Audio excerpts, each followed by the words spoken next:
All right, Casey here once again, and this is the finished product of the overhead cabinets and the slider door. You can see my upholstery work is crappy.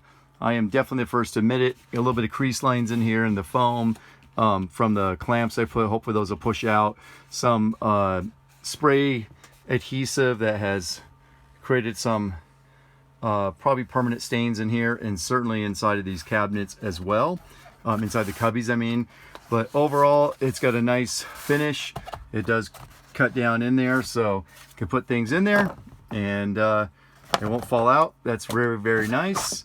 My upholstery job sucks, but the at least the product is done. It's finished and it looks all right.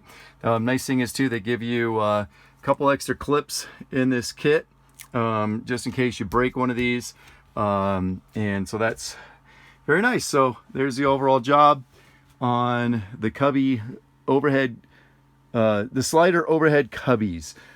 So pretty good little kit. Definitely saves some time probably doing it this way than any other way, and certainly glad to have this done. So I'll put some notes in the note section, and so that way you have more of the details here, and if you want to follow up. All right, ciao now.